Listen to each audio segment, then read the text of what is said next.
नमस्कार सखी सोबती या माझ्या यूट्यूब चॅनलमध्ये तुमचं मनापासून स्वागत। या चॅनलवरती तुम्ही नवीन असाल आणि स्वामी भक्त असाल तर चॅनलला सबस्क्राइब करा आणि कमेंटमध्ये श्री स्वामी समर्थ लिहायला विसरू नका। स्वामींच्या कृपेने तुमच्या सर्व इच्छा मनोकामना पूर्ण व्हाव्यात ही स्वामीचरणी प्रार्थना करते आणि आजच्या या व्हिडिओला सुरुवात करूया।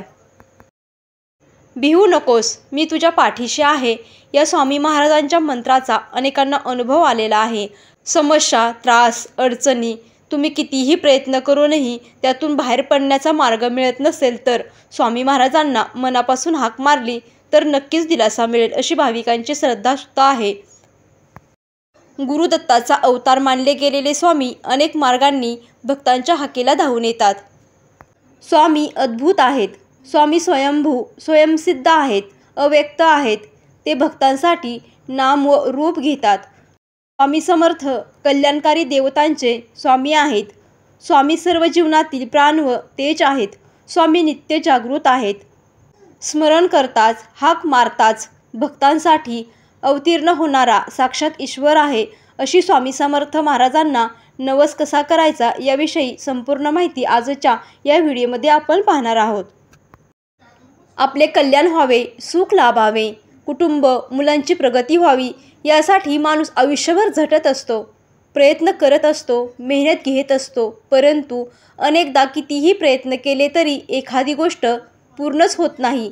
प्रयत्नाची पराकाष्ठा केली तरीही अडीअडचणी थांबत नाहीत। प्रयत्न निष्फळ ठरून पदरी काहीच पडत नाही। तेव्हा आराध्य देवतेला साकडे घातले जाते। अनेकदा नवसही बोलले जातात।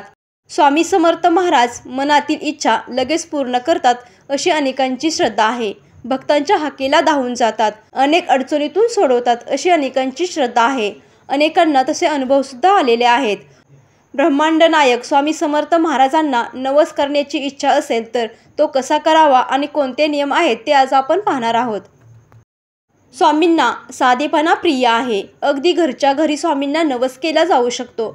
यासाठी मोठी पूजा होम हवन करण्याची गरज नाही। यासाठी सकाळी लवकर उठून आपले नित्यकर्म करत बाकी दिवसभरात स्वच्छ हातपाय धुवावेत आणि स्वामींसमोर बसावे। घरातील स्वामींच्या मूर्तीसमोर दिवा अगरबत्ती लावायचा। त्यानंतर स्वामींची मनापासून प्रार्थना करायची आहे।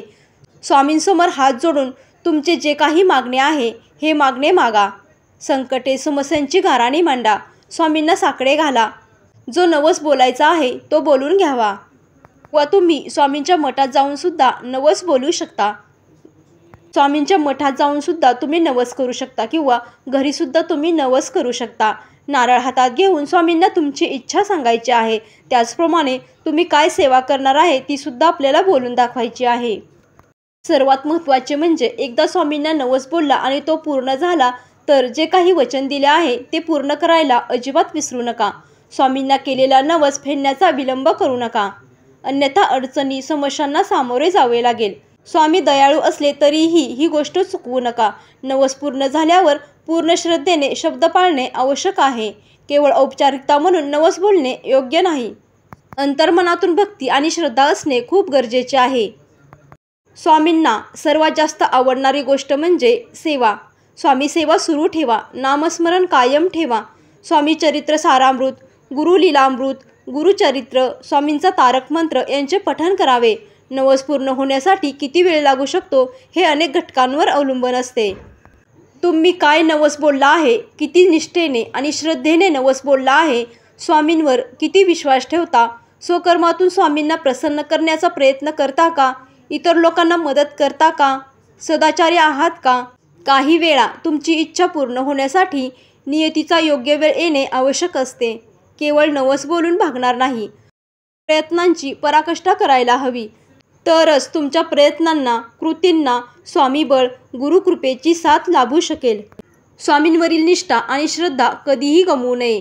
स्वामींवर विश्वास ठेवा आणि सतत नामस्मरण करत राहा। इच्छा लवकर पूर्ण नाही झाली तर निराश होऊ नका, इच्छा नक्कीच पूर्ण होईल याची खात्री ठेवा। स्वामींना नवस कसा करायचा, कोणते नियम पाळायचे याविषयी संपूर्ण माहिती या व्हिडिओमध्ये मी तुम्हाला सांगितलेली आहे। तुम्हाला हा व्हिडिओ आवडला असेल तर व्हिडिओला लाईक करा, शेअर करा आणि चॅनलला सबस्क्राईब करा। धन्यवाद।